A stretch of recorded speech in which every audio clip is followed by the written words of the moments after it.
Bismillahirrahmanirrahim. Alhamdulillahirabbil alamin. Wa bihi nasta'inu ala umuri dunya waddin. Allahumma shalli wa sallim wa barik ala sayyidina maulana Muhammadin wa ala alihi wa sahbihi ajma'in.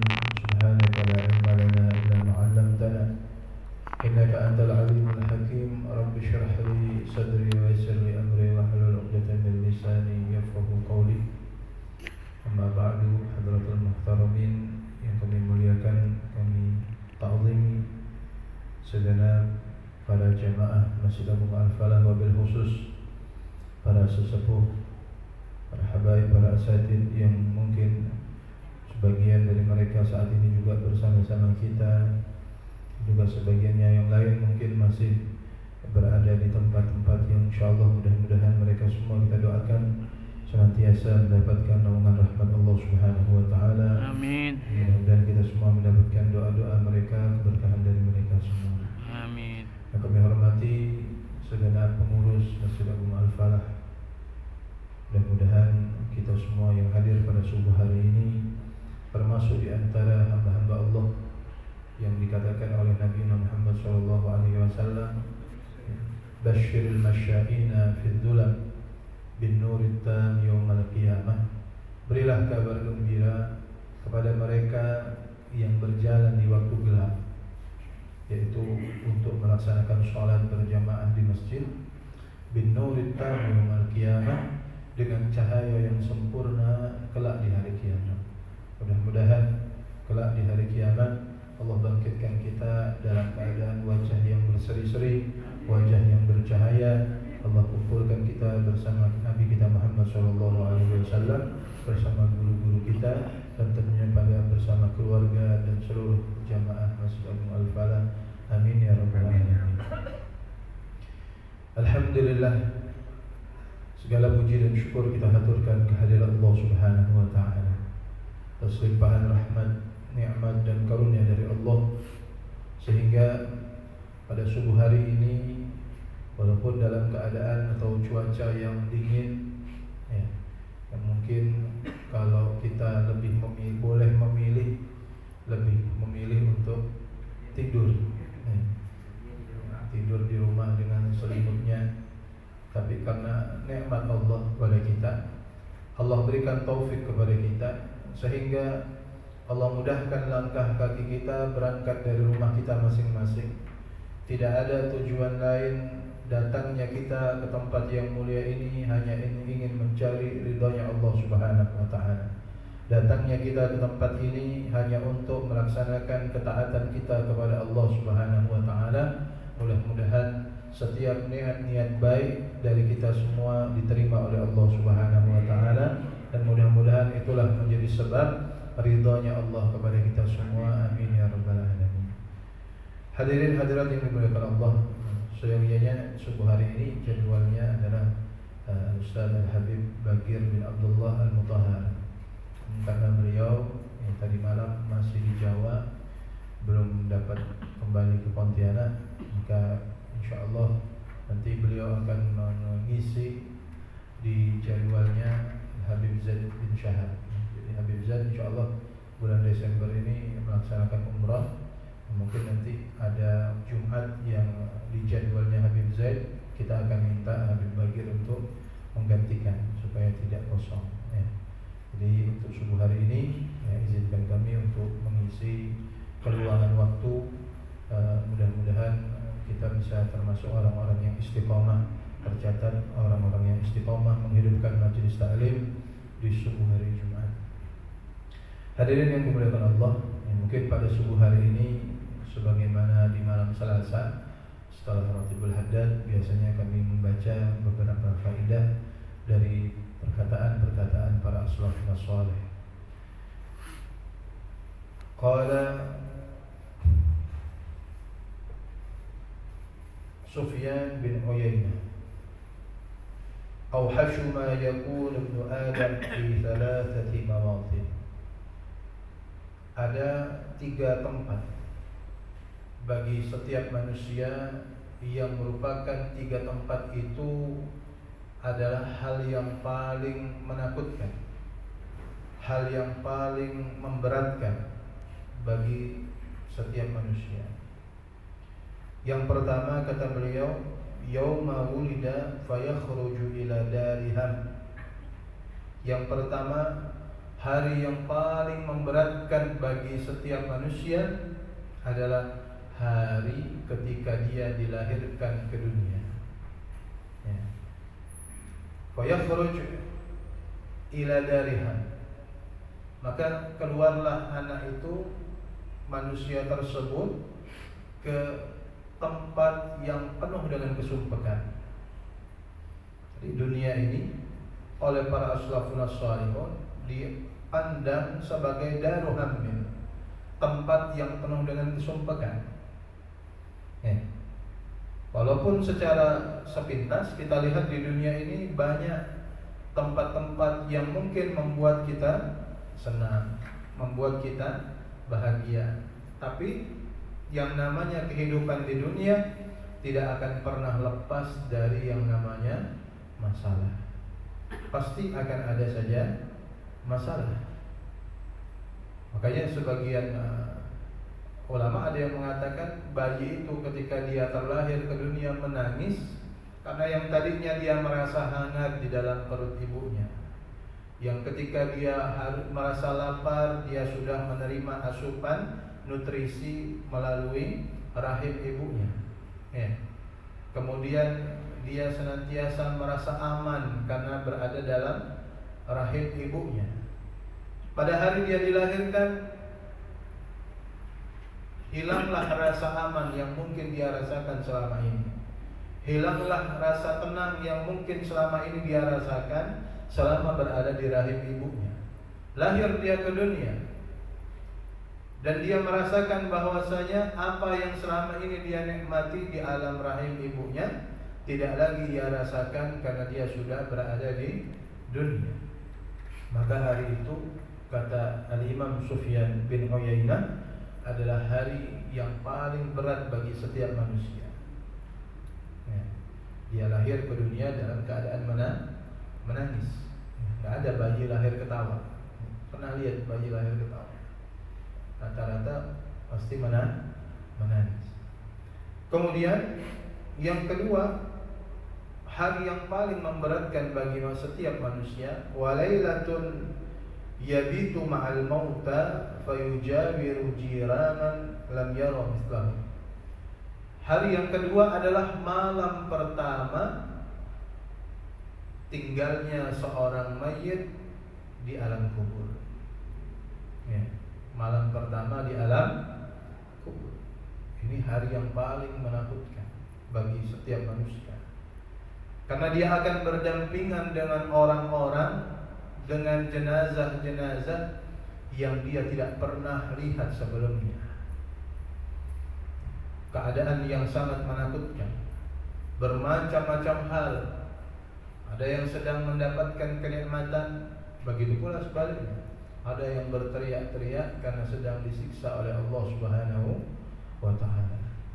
Yang tadinya dia berada di sekeliling anggota keluarga, yang dia tadinya berada di antara orang-orang yang dia sayangi dan dia cintai, malam itu dia harus tidur sendirian, berada dalam kegelapan di alam kuburnya. Maka malam yang paling menakutkan, atau hari yang paling menakutkan bagi seorang manusia adalah malam pertama dia berada di alam kubur.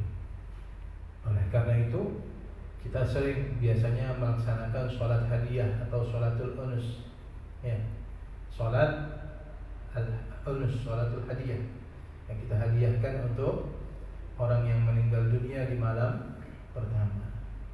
Harapannya mudah-mudahan dengan sholat tersebut Allah sampaikan pahalanya kepada almarhum atau almarhumah, menjadi sebab malam pertama tersebut dia tidak merasa ketakutan. Jadi walaupun seandainya dia dikatakan orang yang soleh, tentunya malam hari itu akan terasa berbeda, karena alam yang sudah berbeda, di tempat yang berbeda, yang tadinya bersama orang-orang yang menyayanginya atau yang dia sayangi, tapi malam hari itu dia harus berada sendirian. Hanya saja mungkin mereka para orang-orang saleh berada di alam barzah, walaupun mungkin malam itu menakutkan, tapi karena amal ibadah kebaikan yang dia lakukan di dunia akan senantiasa menemani dia, sehingga rasa takut itu pun hilang. Allah tampakkan kepadanya kenikmatan-kenikmatan surga, sehingga kuburnya terasa seperti raudhah min riyadil jannah. Maka mudah-mudahan kita semua termasuk yang Allah muliakan, Allah karuniakan hal tersebut. Amin ya rabbal alamin. Berbeda dengan halnya orang-orang yang bermaksiat kepada Allah semasa hidupnya dan tidak pernah bertaubat. Berbeda dengan mereka yang mungkin tidak pernah beriman kepada Allah Subhanahu wa taala. Maka malam pertama di alam barzah adalah awal mula malam yang sangat menakutkan, dan akan datang malam-malam berikutnya yang mungkin akan menjadi malam yang lebih menakutkan bagi dirinya. Karena siksaan demi siksaan datang dari Allah Subhanahu wa taala melalui para malaikatnya yang menyiksa hamba-hamba Allah yang senang bermaksiat kepada Allah semasa hidup di dunia dan tidak pernah bertaubat kepada Allah Subhanahu wa taala. Maka Rasul sallallahu alaihi wasallam mengatakan, ya, al-qabru awwalu manzilin min manazilil akhirah. Kuburan itu atau alam barzah itu adalah tempat pertama daripada tempat-tempat yang akan kita lalui di akhirat. Kalau seseorang sudah merasakan di alam kuburnya dengan kebahagiaan, dia mudah dalam menjawab pertanyaan malaikat di alam kubur. Ya, selalu dimudahkan oleh Allah ketika dia menjawab pertanyaan-pertanyaan tersebut. Dia mendapatkan keringanan, dia mendapatkan kesenangan. Fama ba'dahu aisa. Maka yang setelahnya insyaallah akan lebih mudah. Tapi begitu juga sebaliknya. Kalau sudah di alam kubur untuk menjawab pertanyaan malaikat saja dia tidak mampu. Belum lagi macam-macam siksaan dan azab kubur datang kepadanya. Maka fama ba'dahu asyad, maka yang setelahnya akan datang lagi yang lebih berat baginya. Nasallahu al-afiyah, mudah-mudahan Allah beri kita keselamatan dari siksa kubur. Amin ya rabbal alamin. Oleh karena itu di antara amalan yang senantiasa hendaknya kita lazimi setiap malam adalah membaca surah Al-Muluk. Karena surah Al-Muluk akan memberikan pertolongan nanti ketika kita berada di alam barzah. Istiqomah kan. Yang ketiga, kapan hari yang paling menakutkan bagi setiap manusia? Wa yauma yub'atsu fayashhadu mashhadan lam yara mislahu. Hari yang ketiga yang paling menakutkan dan memberatkan bagi setiap manusia adalah hari ketika dia dibangkitkan oleh Allah Subhanahu wa taala. Maka dia akan menyaksikan bermacam-macam pemandangan, yang mana pemandangan itu tidak pernah dia saksikan sebelumnya. Dia akan dibangkitkan dengan melihat bermacam-macam keadaan manusia dibangkitkan oleh Allah Subhanahu wa taala. Ada yang dibangkitkan dengan wajahnya bercahaya, bangun seperti orang yang bangun tidur, dia mengucap-ucap matanya seperti orang yang bangun tidur. Ya, dibangkitkan oleh Allah sambil dia menoleh ke kanan ke kiri mencari di mana kerabatnya. Bertanya-tanya, ini hari-hari apa? Ini kapan? Karena dia berada di alam barzah mungkin sudah sekian ratus tahun. Dia sudah berada di alam barzah sekian puluh tahun. Ketika dia dibangkitkan oleh Allah, seakan-akan dia terbangun dari tidurnya dan dalam keadaan bingung, ini hari apa? Wajahnya berseri-seri, bercahaya. Ada juga dibangkitkan oleh Allah Subhanahu wa taala dalam keadaan buta. Sebagaimana di dalam Al-Qur'an Allah Subhanahu wa taala berfirman, "Wa man a'rada an dzikri fa inna lahu ma'isyatan dhanka wa nahsyuruhu yaumal qiyamati a'ma." Ya. Siapa yang berpaling dari peringatanku, kata Allah, maka baginya penghidupan yang sempit. Hidupnya susah. Orang yang senantiasa maksiat kepada Allah. Wa nahsyuruhu yaumal qiyamati a'ma, dan kami bangkitkan dia nanti di hari kiamat dalam keadaan buta. Sehingga dia bertanya, lima hasyartani a'ma wa qad kuntu basira, ya Allah, kok saya dibangkitkan buta padahal dulu saya di dunia bisa melihat. Kenapa sekarang saya dibangkitkan dalam keadaan tidak bisa melihat? Kata Allah Subhanahu wa taala, dulu waktu di dunia engkau sudah diberi peringatan, engkau tidak pernah memperhatikan peringatan tersebut, sehingga pada hari ini engkau dibangkitkan dalam keadaan. Ada yang dibangkitkan oleh Allah Subhanahu wa taala, waliyadzubillah, dengan wajah yang menyeramkan. Ada yang dibangkitkan oleh Allah sehingga yang tadinya dia mampu berjalan tidak bisa berjalan. Macam-macam keadaan. Sehingga dikatakan oleh Imam Sufyan bin Uyainah, hari itu adalah hari yang menakutkan bagi setiap manusia ketika dia dibangkitkan oleh Allah Subhanahu wa taala. Mudah-mudahan kita juga minta kepada Allah termasuk orang-orang yang dibangkitkan oleh Allah Subhanahu wa taala dengan wajah yang berseri-seri, dengan wajah yang bercahaya.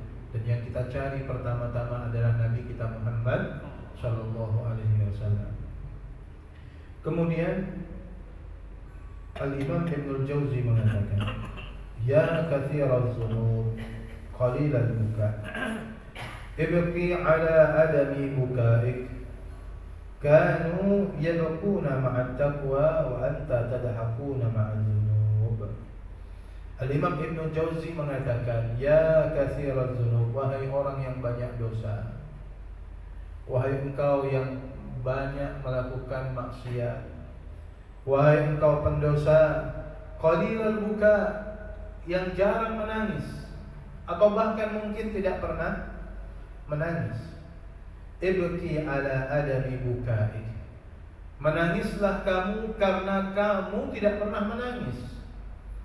Yang kamu tangisi adalah dirimu. Mengapa kamu tidak bisa menangis?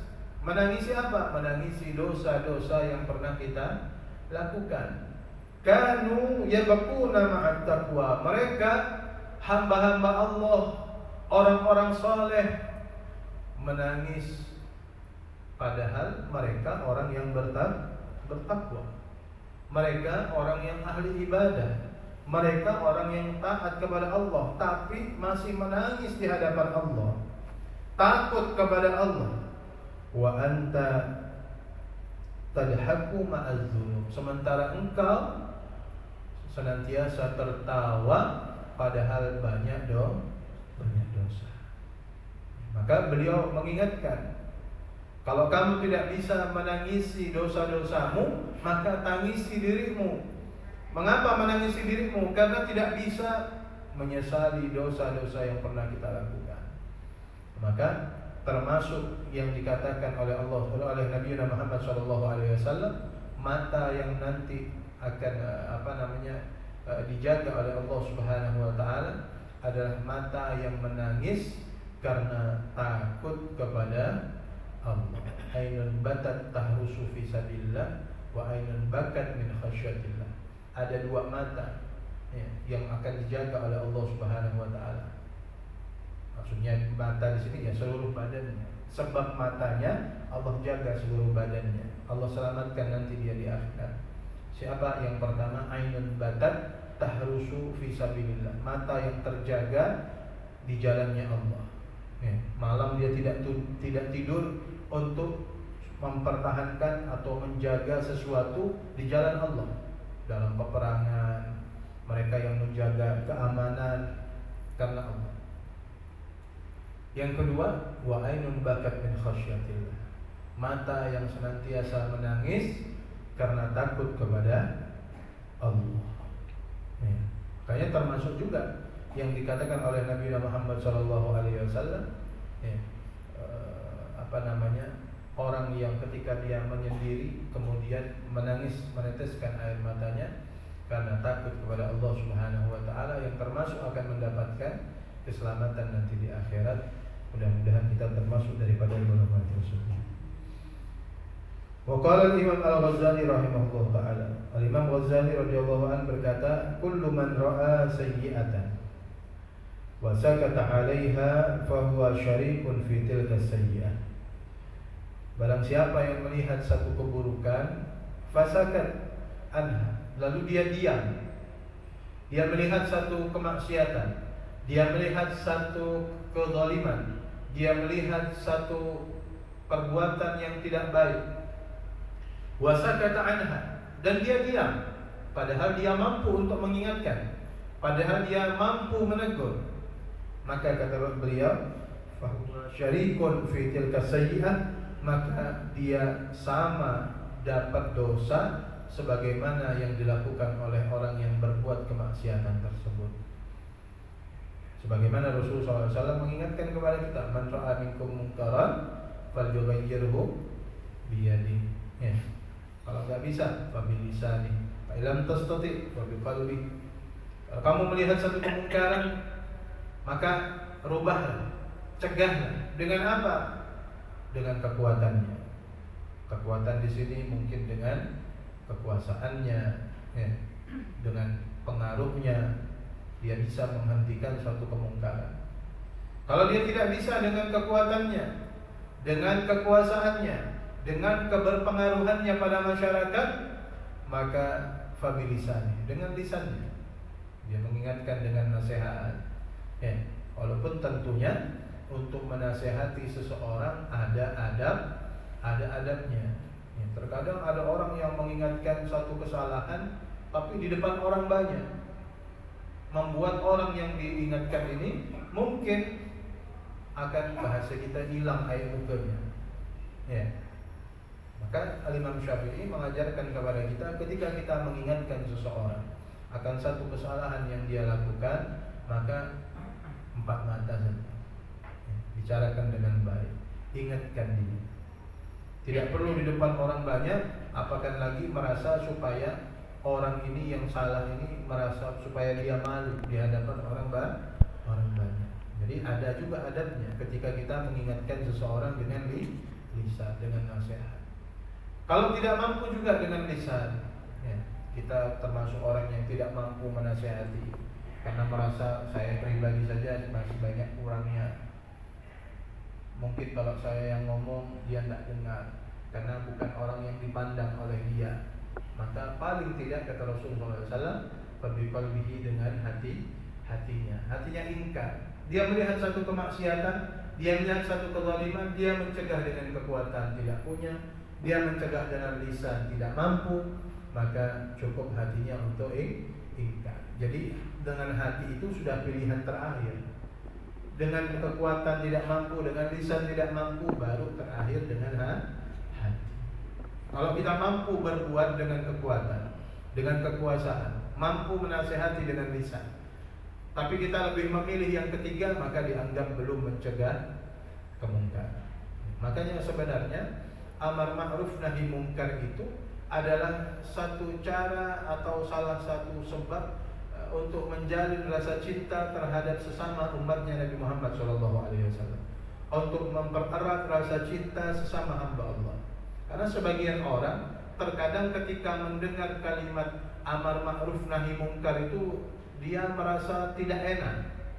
Ya, kalau amar ma'ruf mengajak kebaikan mungkin banyak orang yang senang. Tapi kalau sudah nahi mungkar, mencegah kemungkaran, terkadang sebagian orang dia merasa alergi.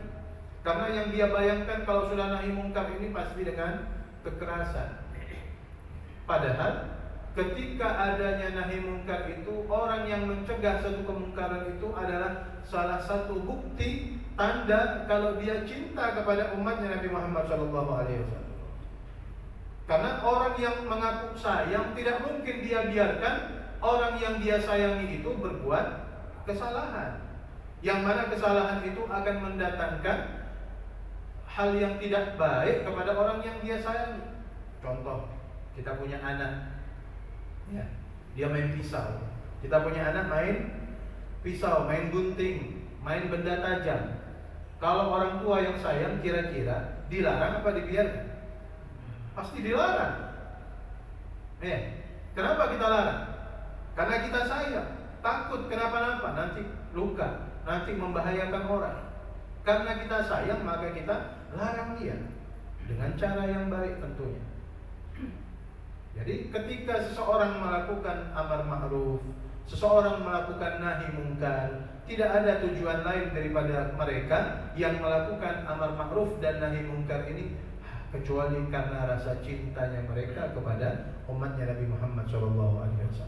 Maka jangan alergi ketika mendengar nahi mungkar, karena sebagian orang ketika disebutkan nahi mungkar itu yang dia bayangkan kekerasan, yang dia bayangkan sesuatu yang tidak baik. Padahal bentuk daripada nahi mungkar itu adalah salah satu cara seseorang yang menunjukkan rasa kasih sayangnya kepada sesama umatnya Nabi Muhammad SAW. Orang yang sayang tidak mungkin dia akan menjerumuskan orang yang dia sayangi melakukan sesuatu yang mencelakai dirinya. Ya, seperti yang tadi saya contohkan. Sebagai orang tua, dia sayang kepada anaknya. Anaknya tidak sholat, tidak mungkin orang tua yang sayang dengan anaknya membiarkan anaknya tidak sholat. Kalau kita sayang dengan anak kita, justru ketika dia tidak sholat, Rasulullah SAW perintahkan kalau sudah 10 tahun suruh pukul. Pukulan yang mendidik tentunya, pukulan yang tidak melukai badannya. Apa tujuannya? Tujuannya adalah salah satunya sebagai bukti cintanya kita kepada anak. Kalau ada orang, ngapa anaknya dibiarkan subuh tidak dibangunkan? Kenapa anaknya tidak pernah sholat, dibiarkan, tidak pernah diingatkan?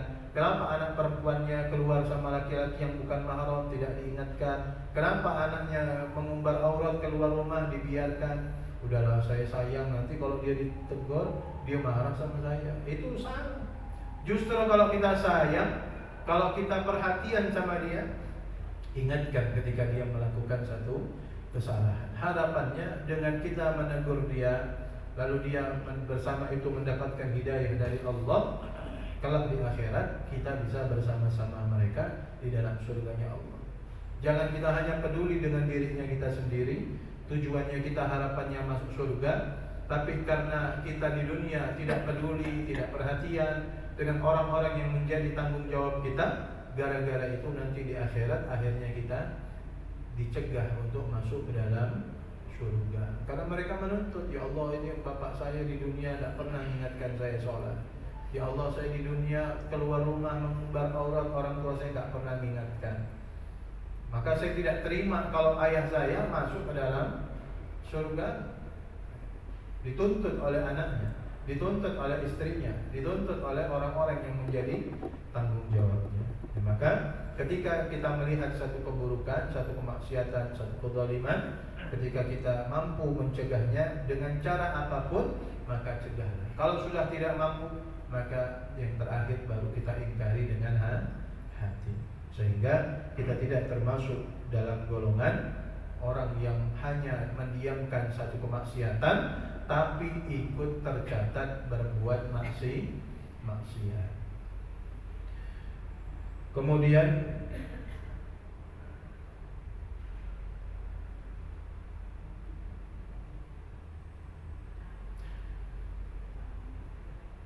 waqala Syekh Abdul Qadir Al-Jailani radhiyallahu anhu,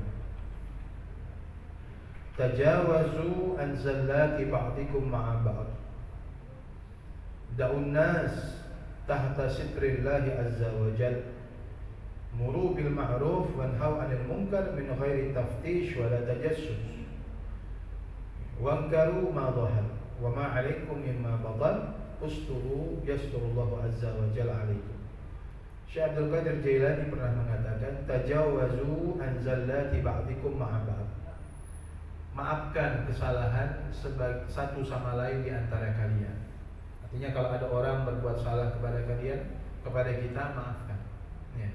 Jangan dendam. Ya. Mungkin dia melakukannya karena khilaf, mungkin dia melakukannya karena tidak sengaja, ataupun kalaupun dia melakukan dengan sengaja sekalipun kepada kita, ya maafkan kesalahan orang lain yang berbuat salah kepada kita.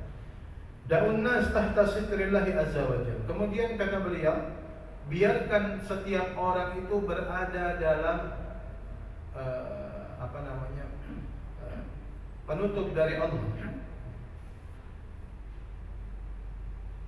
Ketika seseorang berbuat maksiat, terkadang ada kemaksiatan, kesalahan yang dilakukan oleh seseorang tanpa diketahui orang lain. Ya, tentu Anda sendiri, kita masing-masing pasti ada dosa yang pernah kita lakukan tanpa diketahui orang lain. Yang tahu hanya antara kita dengan Allah. Kata Syekh Abdul Qadir Jailani, biarkan setiap manusia berada di dalam penutup dari Allah. Artinya ketika seseorang berbuat maksiat, berbuat salah, ya namanya manusia. Tidak boleh bagi kita untuk mencari-cari tahu apa kesalahan orang itu, mencari-cari tahu apa kemaksiatan yang dilakukan seseorang. Tidak perlu. Muru bil ma'ruf wa nahu 'anil munkar min ghairi taftish wa la tajassus. Silakan ajak orang lain berbuat kebaikan, larang orang lain untuk berbuat kemungkaran, tapi kata beliau min ghairi taftish wa la tajassus, tapi jangan kamu cari-cari kesalahannya. Bagus, baik mencegah dari kemungkaran, tapi jangan cari-cari kesalahan orang dengan niatan saya mau cari-cari kesalahan dia ini apa ya, salah dia biar nanti saya cegah kemungkarannya. Enggak boleh. Memang amar ma'ruf nahi mungkar sesuatu yang diperintahkan oleh Allah kepada kita masing-masing. Tapi nahi mungkar di sini dalam artian ketika kemungkaran itu terlihat jelas di hadapan mata kita, atau kita betul-betul tahu ada kemaksiatan, ada kemungkaran yang dilakukan. Tapi kalau kemungkaran itu, kemaksiatan itu tidak kita ketahui sama sekali, ya, dilakukan seseorang kita tidak tahu, maka jangan kita cari-cari kesalahan orang lain dengan niat untuk mencegah kemungkaran. Jadi silakan amar ma'ruf nahi mungkar, tapi kata beliau min ghairi taftish wa la tajassus, tanpa mencari-cari kesalahan orang lain.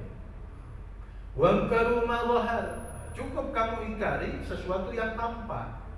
Ketika kemaksiatan itu jelas di depan mata, ketika kesalahan itu jelas tampak di depan kamu, maka ingkari, cegah kemungkaran tersebut. Tapi kata beliau, ketika kemungkaran itu tidak tampak, wa ma 'alaikum mimma batan, dan bukan kewajiban bagi kalian kalau kemungkaran itu sesuatu yang tidak tampak. Artinya tidak tampak itu menjadi rahasia dia dengan Allah. Si fulan dia banyak maksiat kepada Allah, tapi kemaksiatannya tidak pernah dia tampakkan di depan orang lain, hanya antara dia dengan Allah. Maka bukan satu kewajiban bagi kita untuk mencegah kemungkaran yang dia lakukan dengan cara mencari-cari kesalahannya. Enggak perlu. Yang wajib ketika kemungkaran itu jelas di depan mata kita, atau kita ketahui, dapat informasi di rumah tersebut ada kemaksiatan, orang bermain judi, orang berbuat zina dan lain sebagainya. Seperti itu perlu klarifikasi, cari tahu dulu kebenarannya.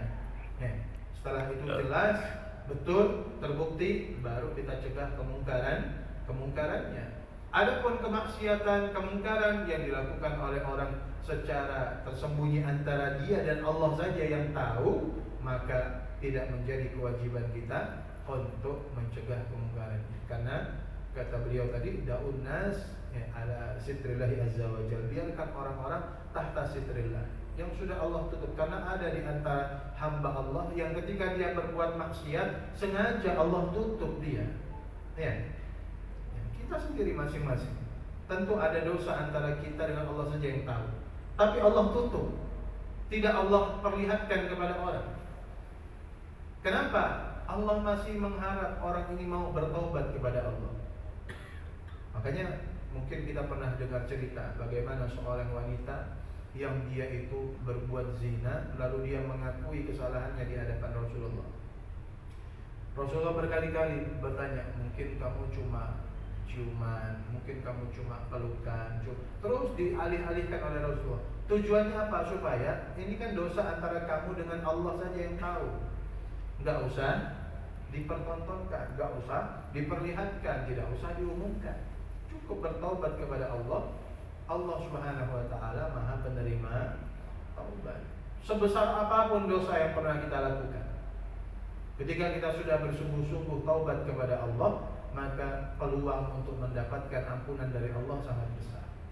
Selama matahari belum terbit dari barat, selama ajal belum sampai kerongkongan, maka saat itu masing-masing dari kita punya kesempatan untuk mendapatkan ampunan dari Allah Subhanahu wa taala. Maka ketika kita sudah berbuat satu kemaksiatan, mungkin kemaksiatan itu termasuk daripada dosa besar, maka cukup antara kita dengan Allah Subhanahu wa taala saja. Ya, taubat kepada Allah, minta ampun kepada Allah. Dan bagi orang yang tidak mengetahui, tidak boleh dia mencari-cari tahu, mencari-cari aib dan kesalahan orang lain. Maka kata beliau, usturu yasturullahu azza wa jalla alaikum. Maka tutupilah aib saudaramu. Kalau kita lihat ada orang lain berbuat satu kesalahan, nah ini juga termasuk daripada apa yang dikatakan adab menasihati oleh Imam Syafi'i tadi. Kita lihat, kita tahu ada saudara kita berbuat satu kesalahan, satu kemaksiatan, satu kemungkaran. Ingatkan dia dengan cara nasihat empat mata. Apa tujuannya? Ingin menutupi aibnya dia.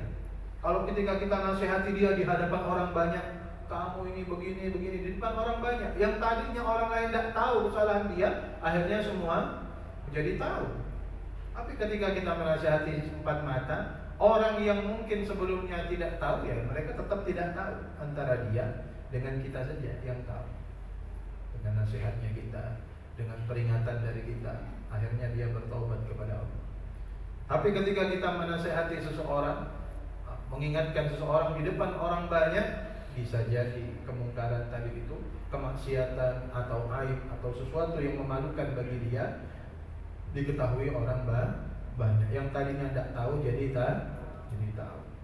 Ya, maka kata Imam Syekh Abdul Qadir Jailani, usturu yasturullahu azza wa jalla alaikum. Tutup aib saudaramu. Ketika kamu lihat kesalahan dia, ingatkan dia tanpa diketahui orang lain, maka mudah-mudahan Allah menutup aibmu.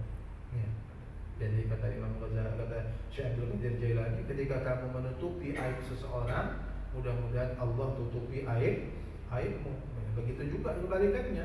Kalau kita senang ngumbar aibnya orang, ngumbar kesalahannya orang, maka jangan salahkan kalau aibnya kita, kesalahannya kita, suatu saat juga akan Allah umbar di hadapan orang banyak.